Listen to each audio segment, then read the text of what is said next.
তে প্ৰভু সমস্ত যেতিয়া নেকি ব্ৰহ্মা সত্ৰত ব্ৰহ্মাই এদিন যজ্ঞ এটা পাতিছিল, সেই যজ্ঞলৈ প্ৰজাপতি ব্ৰহ্মাই লোকালোক সমস্তকে আমন্ত্ৰণ দিছিল। সকলোৱে গ'ল, মহাদেৱ শংকৰো গ'ল।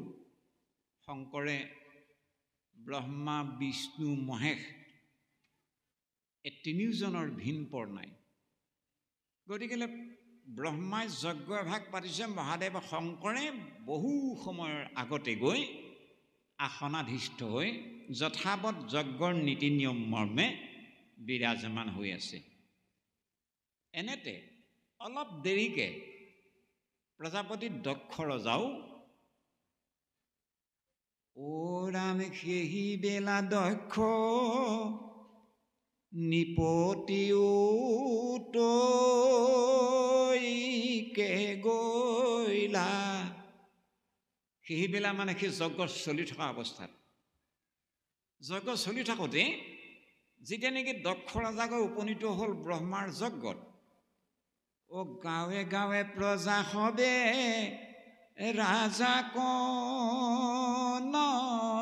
মিলা", প্ৰত্যেক সভাসদ মণ্ডলী ঋষি মুনি সাধু সজ্জন সকলোৱে ৰজাক উঠি সম্ভাষণ জনালে। ইতিপূৰ্বে মহাদেৱ শংকৰে কি কৰিলে, "অ ৰাম মহে শুনা সন্ত ফিৰি কৃষ্ণ কধিয়াই, হেন দেখি নিপতিয়ে ক্ৰোধ তবুলয়", মহেশো নাচন্ত ফিৰি কৃষ্ণক ধিয়াই, মহেশে আনু সভাসদ বৰ্গৰ দৰে কায়িকভাৱে উঠি আহি দক্ষ ৰজাক সেৱা সৎকাৰ সম্ভাষণ জনোৱা নাই, সঁচা কথা। কিন্তু আত্মিক দৃষ্টিৰে ব্ৰহ্মৰ দৃষ্টিৰে মহাদেৱ শংকৰে সাংসাৰিক সম্বন্ধ সূত্ৰে যিজন শহুৰেক, যিজন দক্ষ, সেই দক্ষ সন্মান জনাইছে আত্মিক দৃষ্টিৰে। সেই কথাটো কৈছে মহাদেৱ শংকৰে, কৈছে দেহি ঐ আমাৰ শহুৰবোৰ আহিছে, সকলো সভাসদ বৰ্গই কি যে আনন্দত সন্মান জনাইছে, বহুত ভাল হৈছে, বহুত ভাল হৈছে। এইবুলি আনন্দ ভাৱেৰে সৈতে মহেশো নাচন্ত ফিৰি কৃষ্ণক ধিয়াই মহাদেৱ শংকৰে ভগৱান কৃষ্ণৰে কৃপা বুলি মনতে ভাবি ল'লে। প্ৰভুৰ যে কি কৃপা, প্ৰভু ভগৱন্তৰ কৃপা মৰ্মে সকলো সভাসদ মণ্ডলী আমাৰ শহুৰ দেউতাক সন্মান জনাইছে, মহেশো নাচন্ত ফিৰি কৃষ্ণক ধিয়াই। কিন্তু মহাদেৱ শংকৰৰ এনেহেন পবিত্ৰ মনৰ ভাৱনাটো কেৱল দৈহিক ভোগৰ প্ৰতীক দক্ষ ৰজাই বুজিকে নেপালে। দক্ষ ৰজাই ভাবিলে, মানে সকলো সভাসদে মোক উঠি সন্মান জনালে, এই মোৰ জোঁৱাই, ই মানে শংকৰে মোৰ ফালে কটাহীকৈ চোৱা নাই, মোকতো সন্মান জনোৱাটো দূৰৰে কথা। "অ ৰাম দেখা দেখা সভাসদ আচাৰ্য যত দেখা উপহাস কৰে মহেশে আগত", দক্ষ ৰজাই আৰম্ভ কৰিলে আৰু, হেৰা সভাসদ মণ্ডলী চোৱাচোন, চোৱাচোন, সকলোৱে চোৱা, সকলোৱে সন্মান জনালে, শিষ্টাচাৰ সকলোৱে বুজি পায়, সকলোৰে মানে মানৱীয় সংস্কৃতিৰ কথা সকলোৱে চিন্তা কৰে, সভ্যতাৰ কথা চিন্তা কৰি এই অসভ্য জোঁৱাই, অগলদ্ধ জোঁৱাই, ই মোক সকলো সভাসদ বৰ্গৰ সন্মুখত ই মোক অপমান উপহাস কৰিছে, চোৱা। আজি হন্তে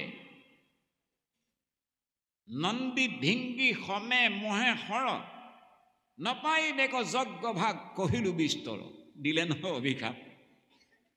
মহেশৰ নন্দী ভিংগি মহেশকে ধৰি এই মহেশৰ লাইনত মহাদেৱ শংকৰৰ যিমানবিলাক জগতত প্ৰজা আছে, কেৱল মহাদেৱ শংকৰেই নহয়, দক্ষই এনেকুৱা এটা অভিশাপ দিলে, আজি হন্তে নন্দী ভিংগি সমে মহেশৰ যিমানবিলাক মহাদেৱ শংকৰৰ অনুগামী আছে। এই লোকালোকত আজিৰ পৰা নাপাই দেক যজ্ঞ ভাগ কহিৰো বিস্তৰ, আজিৰ পৰা আৰু ইহঁতক কোনেও সন্মান নজনাব, কোনেও মৰম চেনেহ নকৰিব, কোনো সমাদৰ নকৰিব, কোনো যজ্ঞৰ ভাগ নিদিব। একদম এই সংসাৰত দুই পৰ্যায়ৰে প্ৰজা আছে। এসকল হ'ল বৈষ্ণৱ মাৰ্গীয় আৰু আনসকল হ'ল শৈৱ অৰ্থাৎ শিৱৰ অনুগামী। গতিকে যেতিয়া নেকি শিৱৰ অনুগামী সমস্ত প্ৰজামণ্ডলীৰ ওপৰত অভিশাপ লাগি গ'ল, তেতিয়া নন্দীভিংগীয়ে কথাটো দেখিলে। দেখি নন্দীভিংগীয়ে চিন্তাত পৰিলে আৰু ক'বলৈ আৰম্ভ কৰিলে। নন্দীভিংগীয়ে কি বুলি ক'লে? অ ৰাম, কি কাৰণে নিপতিয়ে অকাৰ্য কৰিলে? কি কথাত বাৰু লাগি ৰজাই কৰিব নলগা কামটো কৰিলে? তেখেতৰতো শহুৰেক নহয় জানো? এই সামান্য কথা এটা তেখেতে উঠি সম্ভাষণ নাই জনোৱা সঁচা কথা, কিন্তু বহিয়ে তেওঁ মানে আত্মিক দৃষ্টিৰে সম্ভাষণ জনাইছে। এই কথাটো বুজি নাপালে সামান্য কথা এটাক লৈয়ে কি কাৰণে নিপতিয়ে অকাৰ্যক কৰিলে।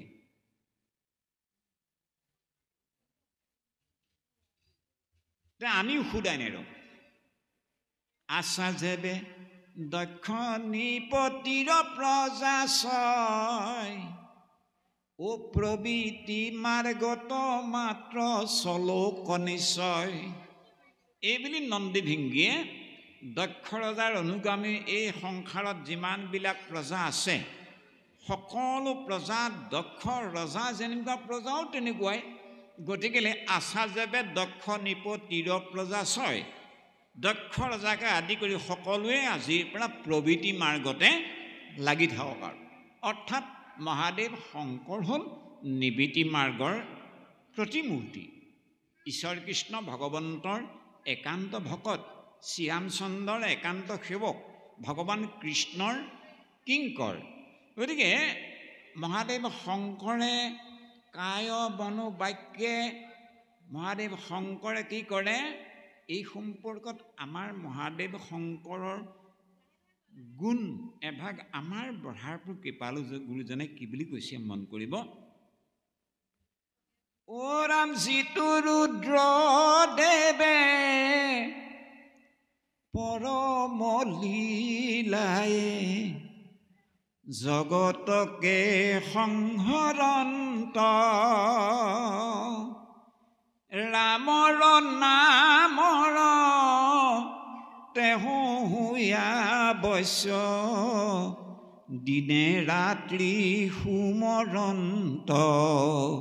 এ ৰাম, ৰামৰ নামৰ তেহু হুয়া বৈশ্য, দিনে ৰাত্ৰি সুমৰন্ত।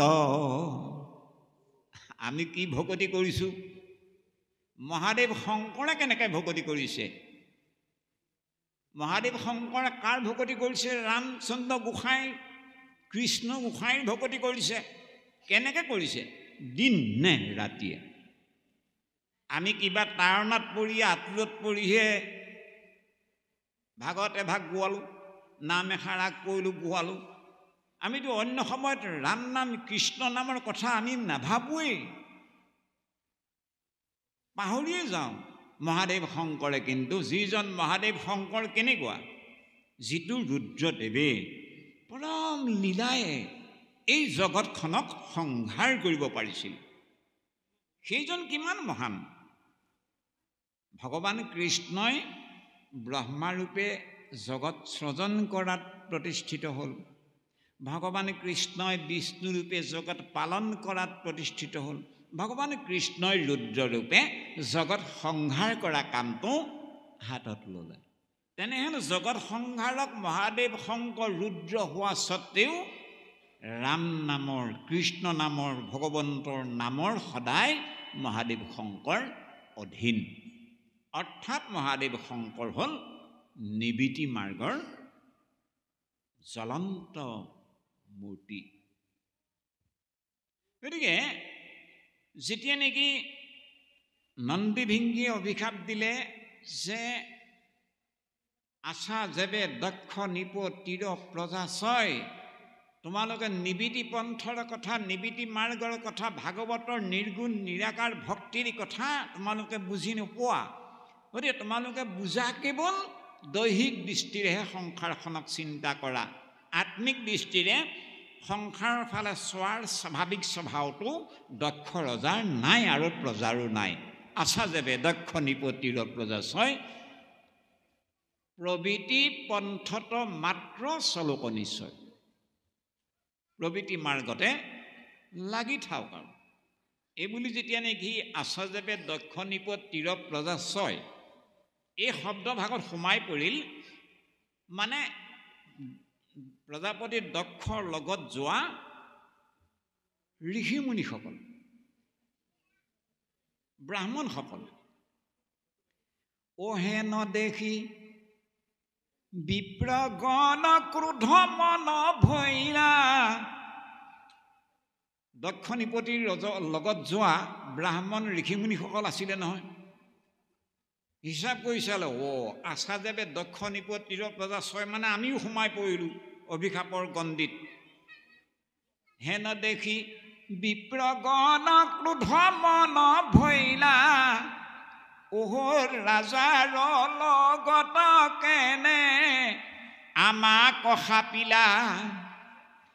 হে নন্দী ভিংগী, এই ৰজাই তোমালোকৰ দক্ষ ৰজাই কিবা এটা কৰিলে বুলিয়ে তোমালোকে আমাৰ গোটেই প্ৰজামণ্ডলীক সামৰি দক্ষ ৰজাৰ অনুগামী সকলোকে লগত লৈ কিয় অভিশাপ দিবলৈ হ'ল?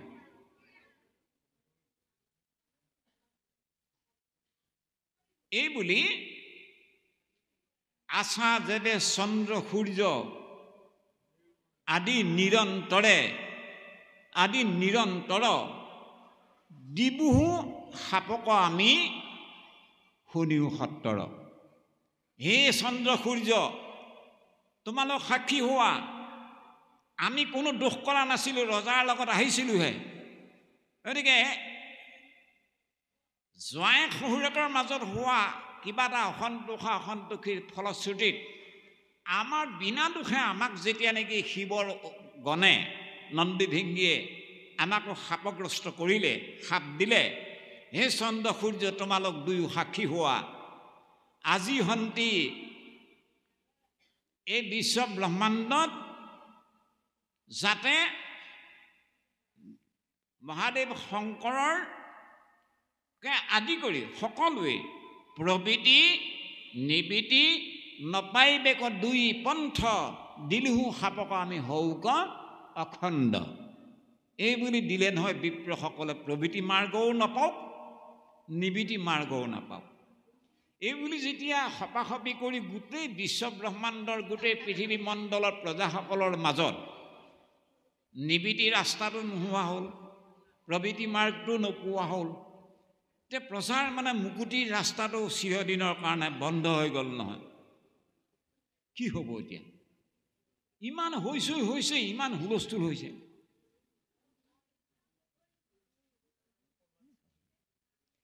গতিকেলৈ মহাদেৱ শংকৰ ঈশ্বৰ শক্তি, মহাদেৱ শংকৰে ধ্যানত আছিল যদি গম পাই গ'ল গোটেই কথাবোৰ, মানে সভাসদ মণ্ডলীৰ সপাসপি হুলস্থুল যেতিয়া হ'ল, স্বাভাৱিকতে মহাদেৱ শংকৰৰ ধ্যান ভংগ হৈ গ'ল। আৰু ৰাম কতু বেলি মহেশে চেতন লোভিলা। ধ্যান ভংগ হ'ল মহাদেৱ শংকৰ।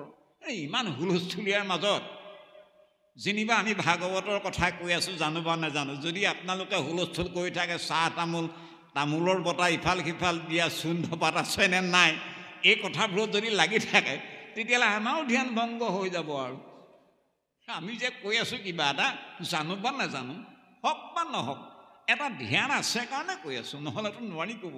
ভগৱন্তৰ কৃপা অকণমান লৈয়ে কৰি আছোঁ, আপোনাৰ খবৰ অকণমান আশীৰ্বাদ লৈয়ে কৰি আছোঁ। আপোনাৰ খবৰ আশীৰ্বাদ বিনা আমি বনপাত এটাও লৰোৱাৰ সুগতি নাই। গতিকে যদি পৰিৱেশটো নষ্ট কৰি থাকে তেতিয়াও ধ্যান ভংগ হৈ যাব। যেতিয়া নেকি সেই ব্ৰহ্মা সত্ৰত যজ্ঞ মণ্ডলীত থকা সকলোৱে যেতিয়া নেকি মহাদেৱৰ অনুগামীসকলে দক্ষৰ অনুগামীসকলক দিলে অভিশাপ, দক্ষৰ অনুগামীসকলে মহাদেৱৰ লোকসকলক দিলে শাপ, হুলস্থুল যেতিয়া হয়, হ'ল হুলস্থুলৰ প্ৰভাৱত কত বেলি মহেশেও চেতন লোভিলা, অ দুয়ো দল কথা হব পুচিবা কলৈলা। হেৰা হেৰা কি হ'ল তোমালোক? নন্দী ভিংগী, পুষা আদিত্য, তোমালোক কি হ'ল? কি কাৰণে ইমান হুলস্থুল হৈছে? এতিয়া ক'লে আৰু যে আপোনাৰ হে স্বামী, হে প্ৰভু, নন্দী ভিংগীয়ে ক'লে আপুনি বহি সম্ভাষণ জনোৱাটো বুজি নাপালে দক্ষ ৰজাই, আৰু আপোনাকে ধৰি আমাৰ সমস্ত প্ৰজামণ্ডলীৰ ওপৰত অভিশাপ দিলে দক্ষ ৰজাই। পিছে কি হ'ল? আমিও অভিশাপ দিলোঁ আকৌ। কোৱা, তেওঁ কিবা এটা নাজানি বুজি নাপায় অভিশাপ দিলে, তোমালোকো এটাকে বুলি অভিশাপ দিব লাগেনে বাৰু ঘূৰাই? ইছ ৰাম ৰাম ৰাম। বাৰু যি হ'ল হ'ল, কি কাৰণে দুয়ো দলে সপায়ে তবৰ, কি কথাটোৰ কাৰণে তোমালোক দুয়ো পক্ষই সপাসপি কৰিব লাগেহে? এতিয়া ভয়ানক পৰিণামটো এই জগতত, এই পৃথিৱী মণ্ডলত সকলোৰে ওপৰত কেনেকৈ পৰিছে মন কৰাচোন। কোনো প্ৰজাই, কোনো মানুহে চিৰদিনৰ কাৰণে মুকুতি নিবিতি পন্থটো বিচাৰি নোপোৱা হ'ল। আৰু কম দুষ্পৰিণাম হ'বনে? দুজন মানুহৰ কাজিয়াৰ পৰিণামস্বৰূপে গোটেই জনগণৰ মাজত মুকুতিৰ ৰাস্তাটো যেতিয়া বন্ধ হৈ যায়, এইটোতকৈ আৰু ঘৃণনীয়, এইটোতকৈ আৰু গৰ্হিত কৰ্ম একোৱেই হ'ব নোৱাৰে। কি কাৰণে? দুয়ো দলে সপায়ে তবৰ, কিন্তু আমি হওঁ যদি ভক্ত ঈশ্বৰৰ। এইবুলি মহাদেৱ শংকৰে কৈছে। মন কৰিব দেই, মহাদেৱ শংকৰে কি বুলি উদ্ধৃতি দিছে নিজক চাওকচোন। ওৰাণ কি কাৰণে দুয়ো দলে সপায়ে তবৰ, কিন্তু আমি হওঁ যদি ভক্ত ঈশ্বৰৰ।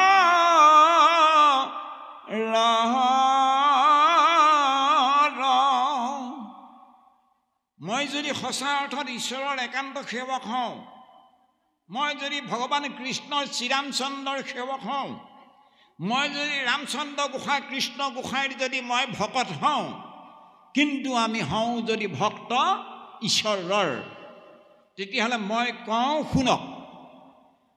অ ৰাম, যিটো জনে কৃষ্ণ নাম কীৰ্তন কৰ, নিবিৰিতি পন্থত সিটো তৰুক নিশ্চয়। মহাদেৱ শংকৰে কি বুলি ক'লে মন কৰক।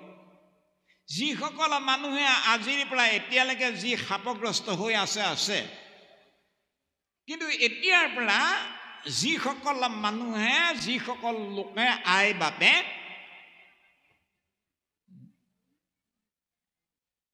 কৃষ্ণৰ নাম কীৰ্তন কৰিব, ৰাম নাম কীৰ্তন কৰিব, ভগৱন্তৰ ভকতি কৰিব, যিটোজনে কৃষ্ণ নাম কীৰ্তন কৰে, নিবিদি পন্থত সিটো তৰুক নিশ্চয়।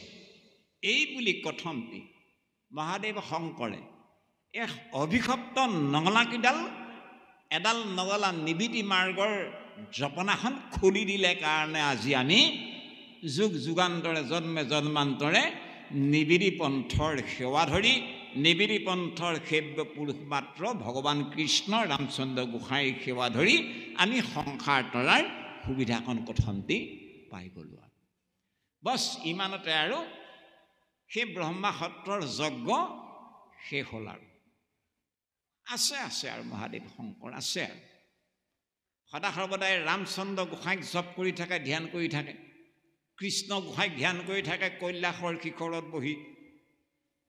এদিন পাৰ্বতীয়ে মনতে ভাৱ এটা হ'ল, আমাৰ এৰাকে দেখোন স্বৰ্গ মধ্য পাতাল লোকালোকৰ সকলোৱে ঈশ্বৰ বুলি ভাবে, আমাৰ এৰাই কাক ধ্যান কৰে?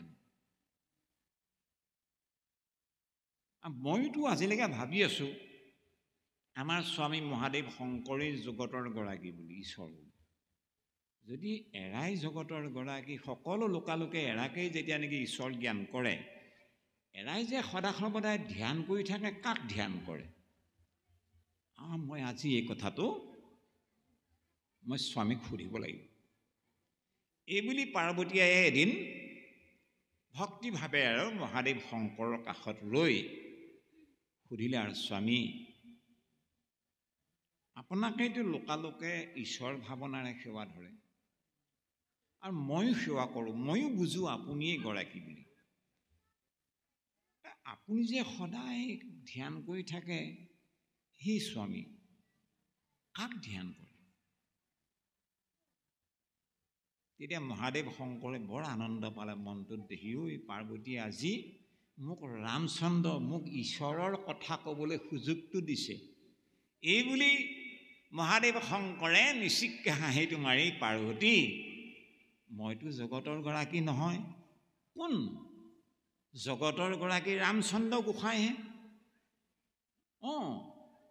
সি ৰামচন্দ্ৰ গোসাঁই আমাৰ পিতা, কৃষ্ণ গোসাঁই আমাৰ পিতা। আৰু সেই ৰামচন্দ্ৰ গোসাঁয়ে এতিয়া 4 অংশে অৱতীৰ্ণ হৈছে অযোধ্যাত, আৰু লংকেশ্বৰে সীতাক হৰণ কৰি লৈ গ'ল। সেইকাৰণেই পাৰ্বতী সীতাক অন্বেষণৰ কাৰণে ৰাম লক্ষ্মণে দণ্ডকাৰণ্যত বাউলিত হৈ ঘূৰি ফুৰিছে নহয় সীতাক বিচাৰি। পাৰ্বতী মনত লাগিল নহয় শংকা, যদি ৰাম ঈশ্বৰ হয়, এগৰাকী অবলা তিৰোতাৰ কাৰণে ইমান বাউলিত হৈ ঘূৰি ফুৰিব লাগে, কেতিয়াও ৰাম ঈশ্বৰ হ'ব নোৱাৰে। নাই পাৰ্বতী, তুমি কথাটো মানা, ৰাম ঈশ্বৰ কেতিয়াও হ'ব নোৱাৰে। যদি তেওঁ ঈশ্বৰ হয়, তেতিয়াহ'লে ইমান বিষয়িক চিন্তা এটা লৈ, সাংসাৰিক ধাৰণা এটা লৈ এগৰাকী তিৰোতাৰ কাৰণে হাবুডুবু খাই বাউলিত হৈ ঘূৰি কেতিয়াও নুফুৰিলেহেঁতেন। কেতিয়াও ৰাম গোসাঁই নহয়, ঈশ্বৰ নহয়। মোৰ কথাটো মানাচোন। নাই নাই, মই মানিব নোৱাৰোঁ। মই এটা পৰীক্ষা ল'ম, পৰীক্ষাত যদি উত্তীৰ্ণ হয়, তেতিয়া মই ৰামচন্দ্ৰক ঈশ্বৰ বুলি ভাবিবও পাৰোঁ, নাভাবিবও পাৰোঁ, কিন্তু মই পৰীক্ষা ল'মেই। মহাদেৱ শংকৰে গম পাই গ'ল, মই ইমান হাক দিয়া স্বত্তেও যেতিয়া নামানে, পাৰ্বতীৰ চাউল উকলিল। ক'লে আৰু যোৱা তেতিয়াহ'লে, মোৰ কথা যেতিয়া নামানা, মানে মানুহজনৰ কথা যেতিয়া নামানে, আইগৰাকী যেতিয়া নিজৰ মৈমতালী ভাৱনাৰে গুচি যাব বিচাৰে ক'ৰবালৈ, মানুহজনেতো আৰু নঙলা জপনা মাৰি নাযাবি বুলিতো বন্ধ কৰিব নোৱাৰে। আজিকালি আমাৰ সাংসাৰিক জীৱনতো তেনেকুৱাই বেছি। বাপজনাই যদি আৰু নীতি কথাৰে কিবা এটা কয়, বুজায়, নেমানে আৰু। গৃহিণী আইগৰাকীয়ে যিটো বুজিছে সেইটো নেৰে। সেইটো কিন্তু ভালৰ লক্ষণ নহয়। হয়, আমাৰ ঘৰ সংসাৰখন সুখময় হ'বলৈ হ'লে বাপজনাৰ কথাও আইগৰাকীয়ে শুনিব লাগিব, আইগৰাকীৰ কথাও বাপজনাই শুনিব লাগিব। তাকেতো কৈছে, প্ৰকৃতি পুৰুষ হৰিবা একমতি, তেনেকে খুজিব হৰিত ভকতি। যদি বাপজনাই কোৱা কথাটো আয়ে নেমানে, আয়ে কোৱা কথাটো পৰামৰ্শটো বাপজনাই যদি মানে ঘূণাক্ষৰো কৰ্ণপাত নকৰে, তেতিয়াহ'লে সেই ঘৰখন সুখময় নহয় আৰু। গতিকে মহাদেৱ শংকৰে বাৰে বাৰে বুজোৱা স্বত্তেও পাৰ্বতীয়ে ক'লে, মই পৰীক্ষা ল'ম। তেতিয়া মহাদেৱ শংকৰে ক'লে, ঠিক আছে, যোৱা দণ্ডকাৰণ্যত ৰাম লক্ষ্মণে মা জানকীক, আই সীতা মাতাক বিচাৰি ঘূৰি ফুৰিছে কি পৰীক্ষা লোৱা লৈ আহাগে গ'ল আৰু পাৰ্বতী দেখিলেগে দণ্ডকাৰণ্যৰ বহু নিলগৰ পৰা ৰাম আৰু লক্ষ্মণ আহি আছে এতিয়া পাৰ্বতীও লহপহকৈ গৈ আছে গৈ গৈ কিছু নিলগতে পাৰ্বতীয়ে খাইলাখ অবিকল সীতাৰ ৰূপ এটা ধাৰণ কৰি দিলে চাম আজি সীতাক বিচাৰি ঘূৰি ফুৰিছে চাম নহয় কিমানৰ ঈশ্বৰ এনেকুৱা এটা মন লৈ অবিকল সীতা হৈ দিলে সীতাক বিচাৰিয়ে ঘূৰি ফুৰিছে এনেকৈ সীতাৰ ৰূপ ধাৰণ কৰি আৰু লয় লহৰে সতে ৰাম লক্ষ্মণৰ ফালে আগুৱাই গৈ আছে আৰু মই আহিলোৱে আৰু চিন্তা কৰিব নালাগে লংকেশ্বৰে মোক নিব নোৱাৰে নহয় আনিছিলে আৰু মই কেলে মানি ল'ম মই গুচি আহিলোঁ গৈ গৈ ওচৰ পোৱাৰ লগে লগে ৰামচন্দ্ৰই চিধা কৈ দিলে আই মা আজি ত্ৰিলোচনক এৰি আপুনি অকলশৰে ইয়াত এই বুলি যেতিয়া সম্বোধন ধৰি কৈ দিলে মা আপুনি ত্ৰিলোচনক এৰি অকলশৰে ইয়াত তেতিয়া বাৰু সেই সীতাৰ ৰূপ ধাৰণ কৰি যোৱা পাৰ্বতীৰ অৱস্থাটো কি হ'ব পাৰে পাৰ্বতীয়ে গম পাই গ'ল মোৰ একেবাৰে গুৰিতে গুৰি গোষ্ঠী উঘালি দেখোন মোৰ পৰিচয় দাঙি ধৰি দিলে মই যে সীতা নহওঁ মই যে পাৰ্বতীহে মোৰ যে স্বামী মহাদেৱ শংকৰহে মহাদেৱ শংকৰক এৰি মই ইয়াত কিয় এই বুলি সুধি দিয়াৰ লগে লগে পাৰ্বতীৰ মনত লাজে একেবাৰে মানে ঢাকোন খাই ধৰিলে আৰু পাৰ্বতীয়ে ৰাম লক্ষ্মণৰ ফালে চাব নোৱাৰা হৈ গ'ল মানে যদি ইফালে চাই ৰাম লক্ষ্মণৰ ফালে চাবলৈ এৰি দেখে লগালগ ৰাম লক্ষ্মণ লগত সীতা সিফালে চালেও দেখে ৰাম লক্ষ্মণ সীতা ওপৰলৈ চালেও দেখে ৰাম লক্ষ্মণ সীতা পূব পশ্চিম উত্তৰ দক্ষিণ নৰিত ইখান অগ্নি বায়ু এই অষ্ট দিশৰ কোনো দিশলৈ মানে পাৰ্বতীয়ে চকু খুলিব নোৱাৰা হ'ল যেনিয়ে চাই তেনিয়ে কেৱল ৰাম লক্ষ্মণহে আছিল আগত এতিয়া ৰাম লক্ষ্মণেই নহয় লগত সীতাও দেখা পাবলৈ ধৰিলে এই আমাৰ যে কয় আগত মূৰ ঘূৰোৱা বুলি পাৰ্বতী মূৰ ঘূৰাই গ'ল নহয় হাই প্ৰেছাৰ উঠি গ'ল পাৰ্বতী চকু মূৰ খাই বহি দিলে মহাদেৱ ঈশ্বৰ কৃষ্ণ ভগৱন্তৰ কৃপা হ'ল ৰামচন্দ্ৰৰ কৃপা হ'ল ৰামচন্দ্ৰ গোসাঁয়ে ভাবিলে আৰু অলপমান সময় এনেধৰণে যদি পাৰ্বতীয়ে থাকিবলৈ হয় মানে হাই প্ৰেছাৰত পাৰ্বতীয়ে দেহ এৰিব লাগিব গতিকে লীলা সম্বৰণ কৰা ভাল এই বুলি ৰামচন্দ্ৰ গোসাঁয়ে লীলা সম্বৰণ কৰি দিলে চেতন পালে পাৰ্বতীয়ে চকু খুলিলে ক'লৈ গ'ল অলপমান সময়ৰ আগলৈকে ৰাম লক্ষ্মণ সীতাই দেখা পাই আছিলোঁ এতিয়া খন্তেকতে ৰামো নাই লক্ষ্মণো নাই সীতাটো নাই একোৱেই নাই পাৰ্বতীৰ মনত বিৰাট দুখ হ'ল দেখিঐ মই স্বামীৰ কথা নামানিলোঁ মোক যি হাক বচন বুলিছিল যি উপদেশ বাণী দিছিল মই কৰ্ণপাত নকৰিলোঁ মোৰ মহাপাপ অমোচন পাপ সঞ্চিত হ'ল মোৰ ক'লৈ যাওঁ কি কৰিলে মোৰ পাপ মোচন হ'ব পাৰ্বতীয়ে আৰু এটা দুখৰ বোজা লৈ লাহে লাহে কৈলাশত মহাদেৱ শংকৰৰ সান্নিধ্য পালেহি মহাদেৱ শংকৰে গমেই পাই গ'ল গোটেই কথাবোৰ কি ঘটিছে কি নঘটিছে তবু পাৰ্বতীক সুধিলে ললা পৰীক্ষা নাই নাই স্বামী মই আপোনাৰ কথাকে মান্যতা দি ৰামচন্দ্ৰ প্ৰভুক মই নীলগৰ পৰা সেৱাতি ধৰি গুচি আহিলোঁ তেতিয়া মহাদেৱ শংকৰে কৈছে কি নাৰী জাতি আপোনালোকক কিন্তু বদনাম এটা দিছে আকৌ কি যে নাৰী জাতি চালনা এইবুলি কৈছে সুখিতে মানে পৰীক্ষা লৈ মোৰ এইখিনি পাই দিলেহি ফাঁকি আইসকলৰ কিন্তু এইটো এটা শাস্ত্ৰসমূহে দাগ লগাই থৈছে আকৌ সেইখিনিতে পৰীক্ষাটো লৈ মোৰ ওচৰ পাই নাই নাই আপোনাৰ কথাকে মানি মই নীলগৰ পৰা সেৱাভাগ হৈ আহিলোঁ কম ফাঁকি দিলেনে কি যে চালনা যাই হওক বাৰু পৰীক্ষা ল'লে কি পৰীক্ষাটো ৰামচন্দ্ৰ মোৰ ঈশ্বৰ ৰামচন্দ্ৰ মোৰ পিতা সদায় ৰামে মহাদেৱ শংকৰক শ্ৰেষ্ঠ বুলি সন্মান জনাই ভক্তি কৰে আকৌ সদায় মহাদেৱ শংকৰে ৰামচন্দ্ৰ গোসাঁই কৃষ্ণ গোসাঁইক পিতৃ বুলি গুৰু বুলি সন্মান কৰে, ঈশ্বৰ বুলি সন্মান কৰে। এতিয়া মহাদেৱ শংকৰে চিন্তা কৰিছে পাৰ্বতী মোৰ অৰ্ধাংগিনী, মই কোৱা শাক বচন নুশুনি পৰীক্ষা ল'লেগৈ। কি পৰীক্ষা ল'লে? মোৰ আৰাধ্য দেৱী ইষ্ট মানে যিগৰাকী মোৰ মাতা, যি সীতা মোৰ জগতৰ মাতা, মোৰ মাতা ৰামচন্দ্ৰ মোৰ পিতা আৰু সীতা মোৰ মাতা, মোৰ মাতৃৰ ৰূপ ধাৰণ কৰিলেগৈ। নাই নাই, আজিৰ পৰা আৰু মই পাৰ্বতীক মোৰ অৰ্ধাংগিনী হিচাপে মই কেনেকৈ গ্ৰহণ কৰিম? আৰে মোৰ মাতৃৰ ৰূপ ধাৰণ কৰিলেগৈ গৈ। এইখিনি পৰা গৈ সেইখিনিত পৰীক্ষা লৈ মোক আকৌ ক'লেহি যে মই পৰীক্ষা একো লোৱা নাই আৰু মানে আপোনাৰ কথাকে মান্যতা সন্মান জনাই মই সেৱা এটা কৰি আহিলোঁ।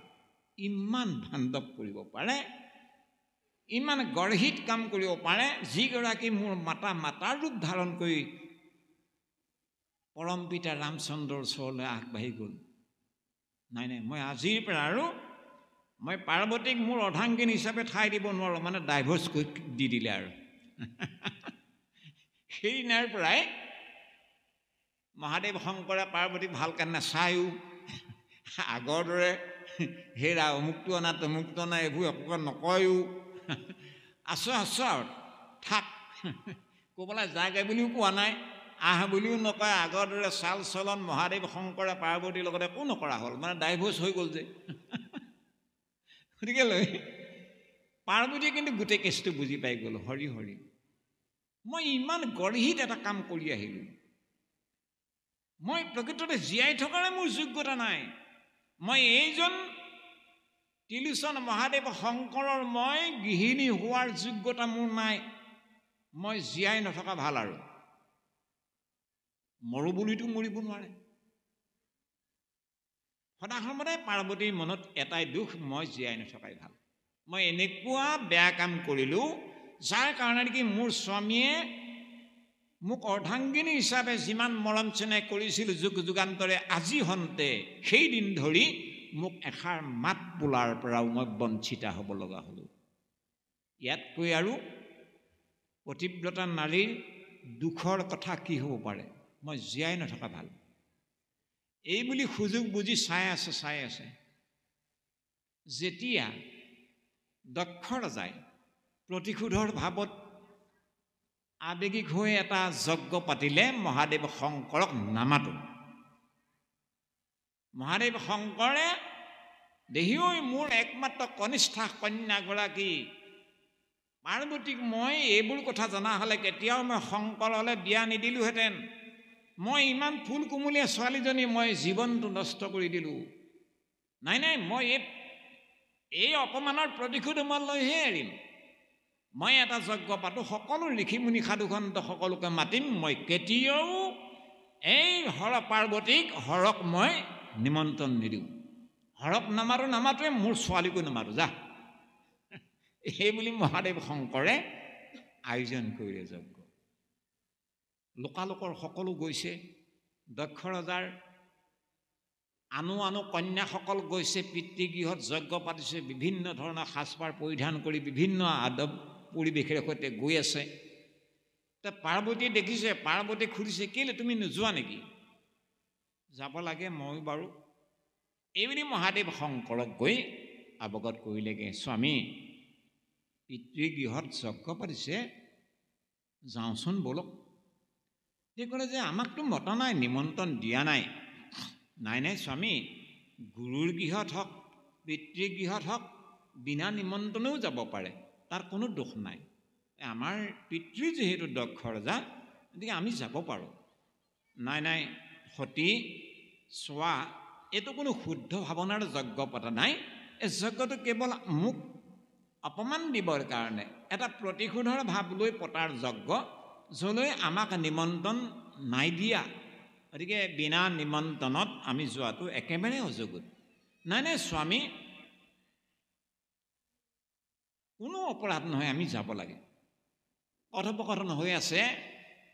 পাৰ্বতীয়ে এনেকুৱা হ'ল, এতিয়াও মই ইমানবোৰ যুক্তি কথা কোৱাৰ স্বত্বেও মহাদেৱ শংকৰে মোক আজ্ঞা কৰা নাই, সন্মত জন্মোৱা নাই কি যে মানুহটোৰ লগত মই বিয়া সোমালোঁ এই বুলি মই পৰা হ'লে এতিয়াই এইটোক জ্বলাই পেলালোহেঁতেন এই বুলি পাৰ্বতীয়ে মনত ইমান খঙত উন্মত্ত হৈ গৈছে মহাদেৱ শংকৰে দেখিলে ইমান আৰু যেতিয়া নামানে ঠিক আছে তুমি যোৱা মোৰ যোৱাৰ কোনো ৰাস্তা নাই এই বুলি কোৱাৰ লগে লগে পাৰ্বতী ওলাল নন্দ ভিংগী ওলাল যজ্ঞস্থলী পালেগে আৰে মহাদেৱ শংকৰৰ কোনো ভাগে নাই তাত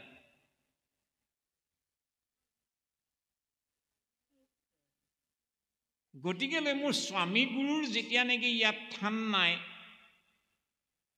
ময়ো ইয়াত নথকাই ভাল মই ঘূৰি যাম নেকি কৈলাশলে নাই মই স্বামীৰ ওচৰলৈ ঘূৰি যাম নেকি নাই নাই মই দেহ এৰিম আজি অথচ মই স্বামী নিন্দা আৰু মোৰ সাক্ষাতত মোৰ স্বামী গুৰুক যি নিন্দা কৰিলে ইমান ভৰ্ৎসনা ইমান নিন্দা মই অৰ্ধাংগিনী হৈ মই শুনি সহন কৰি থকাৰ মোৰ শক্তি নাই এই বুলি বিভিন্ন ধৰণৰ যুক্তিৰে সৈতে পাৰ্বতীয়ে নিজক প্ৰস্তুত কৰিলে আৰু যোগাগ্নি জ্বালিত কৰি অগ্নিত পাৰ্বতীয়ে দেহ বিসৰ্জন দি দিলে তেওঁ লাগি গ'ল হুলস্থুল নন্দী ভিংগীকে আদি কৰি সকলোৱে গোটেই একদম তমোময় যুদ্ধৰ প্ৰস্তুতি হৈ গ'ল দক্ষৰ সৈন্য সামান্তই নন্দী ভিংগীৰ লগত সংগ্ৰাম হৈ গ'ল নাই কোনো পধ্যেই নোৱাৰে মহাদেৱ শংকৰৰ গণ সকলে তে আহি কথাটো মহাদেৱ শংকৰক জনালে মহাদেৱ শংকৰে আৰে যিমানেই যি নকক লাগিলে নিজৰ অৰ্ধাংগিনী এনেকুৱা এটা অথন্তৰ হোৱাৰ সংবাদটো শুনাৰ লগে লগে মহাদেৱ শংকৰ বিৰহৰ বেদনাত দগ্ধ হৈ নিজৰ মূৰৰ মানে জটা এটুকুৰা ছিঙি কেইডালমান চুলি ছিঙি ইচ্ছা কৰাৰ লগে লগে এটা শক্তি এটা উৎপন্ন হৈ গ'ল যাৰ নাম বীৰভদ্ৰ আৰু সুধিলে হে স্বামী মোক কেলে জন্ম দিলে মোৰ কাম কি বোলে তোৰ এটাই কাম তই এই মুহূৰ্তত দক্ষ ৰজাৰ যজ্ঞত যাব লাগে আৰু যজ্ঞ ধ্বংস কৰিব লাগে বীৰভদ্ৰ গ'ল নন্দী ভিংগীৰ সহিতে দক্ষ যজ্ঞৰ পূষা আৰু আদিত্যই আমাৰ ৰজাই দিছে আজি মজা দিয়ক ভাল পাইছোঁ এই বুলি দাড়ি মুচৰি আছিলে পূষাৰ গতিকে পূষাৰ দাড়ি কোচা উঘালি দিলে বীৰভদ্ৰই গৈ আদিত্যই আকৌ মানে পাইছোঁ এতিয়া মছলা এই বুলি বেয়া এটা দৃষ্টিয়ে সৈতে চাই আছিলে আদিত্যৰ চকু উঘালি দিলে দক্ষ ৰজাৰ বীৰভদ্ৰই নাই ইমান মানে প্ৰহাৰ কৰিছে নাই দক্ষক মাৰিব পৰা নাই দক্ষৰ এটা বৰ অভিশাপ লাগি আছে দক্ষ তেতিয়াহে মৰিব যদি ছাগলীৰ ডিঙি মুচৰাৰ দৰে হাঁহৰ ডিঙি মুচৰাৰ দৰে মুচৰি দিয়ে তেতিয়াহে মৰিব নহ'লে যিমানেই অস্ত্ৰই নেকাদল লাগিলে দক্ষ নমৰে নাই মৰা নহয় ভগৱন্তৰ কৃপাত বীৰভদ্ৰৰ মনলৈ ভাৱটো আহিলে ইয়াক মৰাৰ উপায়টো এই হাঁহ মুচৰা ছাগলী মুচৰাৰ আগতে মুচৰিব লাগে মুচৰি দক্ষ ৰজাৰ শিৰ ছিঙি জ্বলন্ত অগ্নিত নিক্ষেপ কৰি দিলে নহয় লোকালোকৰ হাহাকাৰ লাগি গ'ল দেৱতাসকলৰ মাজত হুলস্থুল লাগি গ'ল কি হ'ব এতিয়া প্ৰজাপতি ব্ৰহ্মাক আদি কৰি তৃতীয় দেৱতাসকলে চিধা আহি কৈলাশত মহাদেৱ শংকৰক স্তুতি আৰম্ভ কৰিলেহি আৰু মহাদেৱ শংকৰে আজ্ঞা কৰিলে যে এটা যিহেতু অগ্নিত ভস্ম হৈ গ'ল দক্ষৰ ক্ষীৰ গতিকে এটা ছাগলৰ ক্ষীৰ আনি ৰজাৰ ডিঙিত লগন কৰি দিব লাগে ৰজা জি উঠিব লাগে আৰু পূষা আৰু আদিত্যৰ চকু আগৰ দৰে হওক দাড়ি চুলি গজক মহাদেৱ শংকৰৰ কৃপা মৰ্মে দক্ষ ৰজাৰ সকলো প্ৰজা সকলো লোকালোকে সুস্থ হৈ উঠিল আৰু এতিয়া সকলোৱে মহাদেৱ শংকৰক প্ৰাৰ্থনা জনাইছে হে মহাদেৱ শংকৰ এতিয়া আমি কি কৰিম?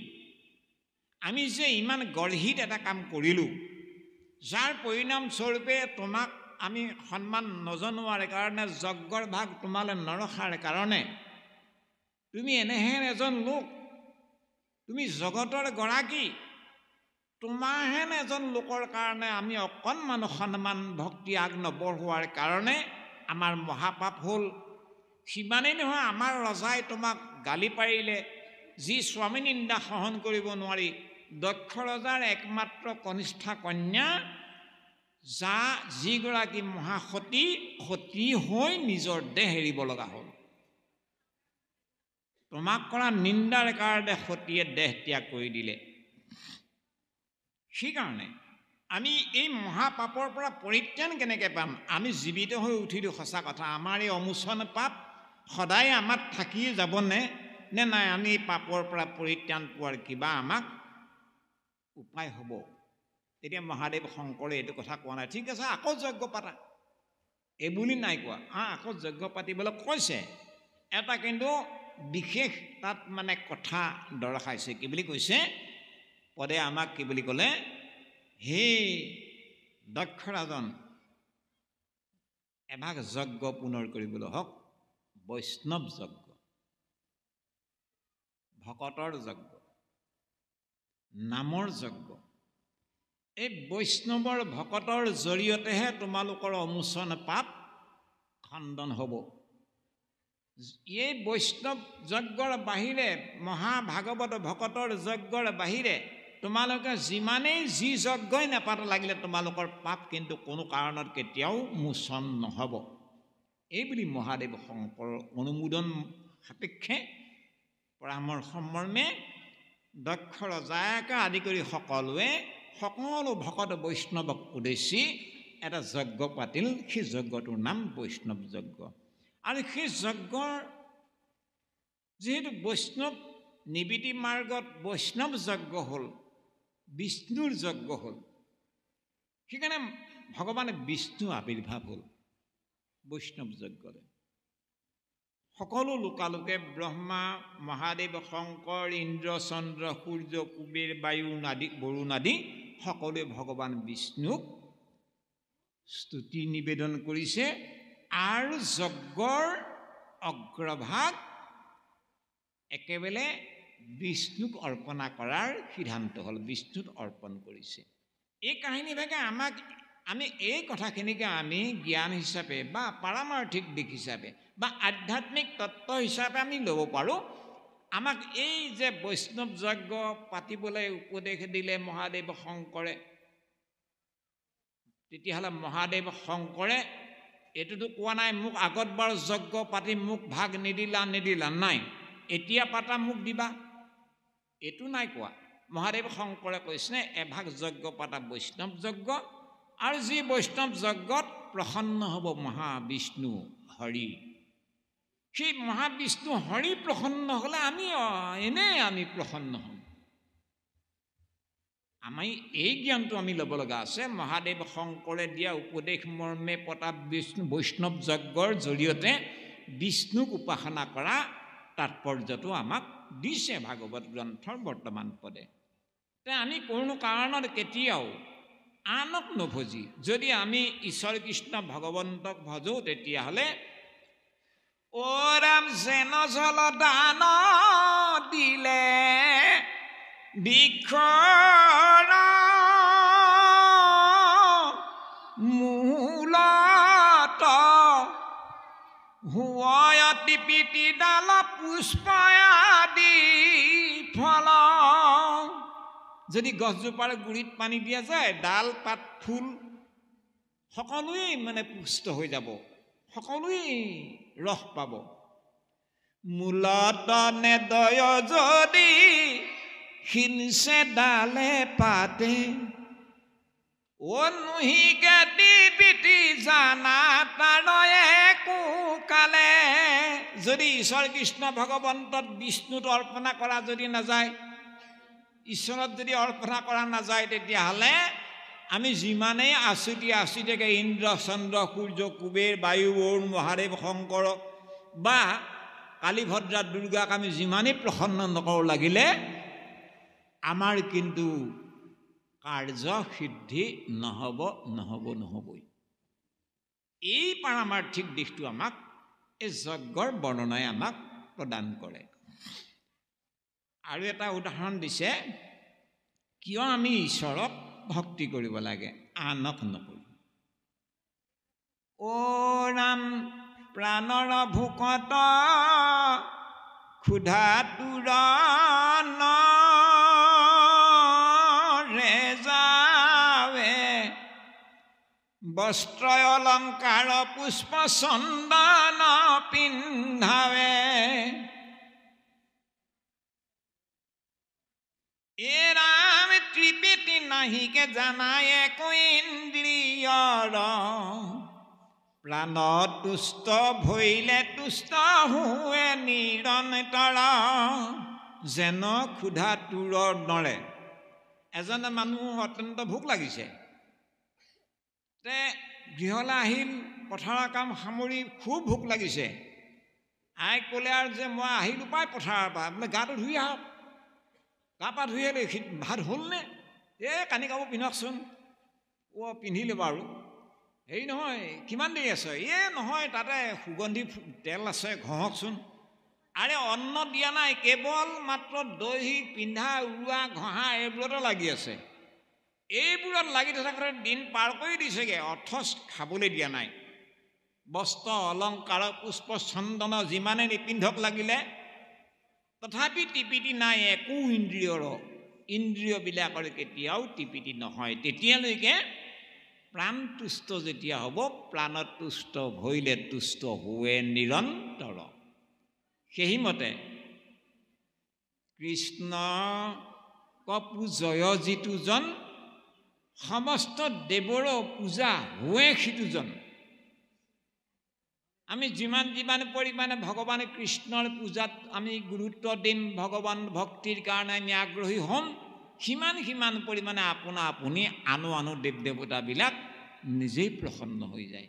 আৰু তাকে নকৰি যদি মূলত নেদয় যদি সিঞ্চে ডালে পাতে নুহিকে টিপিটি তাৰ জানা একো কালে। যিদৰে ঠিক তেনেকৈ আমি যিমানেই আছুতীয়াকৈ সেৱা অৰ্চনা নকৰোঁ লাগিলে, তেতিয়ালৈকে আমাৰ কিন্তু ধৰ্ম অৰ্থ কাম মোক্ষ চতুৰ্বৰ্গত আমি সাধন কৰিব নোৱাৰোঁ, মোক্ষ লাভ কৰিব নোৱাৰোঁ। বৰ্তমান পদলৈকে বা সমস্ত আই মাতৃবৃন্দ, আমি এই কথাখিনি আমাৰ সামান্য চিন্তাৰে সৈতে আমি পদ হৈ যোৱা স্বত্তেও যি পাৰোঁ কোৱা হ'ল। ইয়াকো কৰিবলৈ যাওঁতে আমাৰ আগ পাছ বঢ়াত এটা অনেক দায় আছে। আপোনাসৱে কোৱাৰ হস্ৰ কিম্বা দীৰ্ঘ দায় মাৰ্জনা কৰি আমাক আপোনাসৱে ক্ষমা নকৰিলেতো উপায় নাই।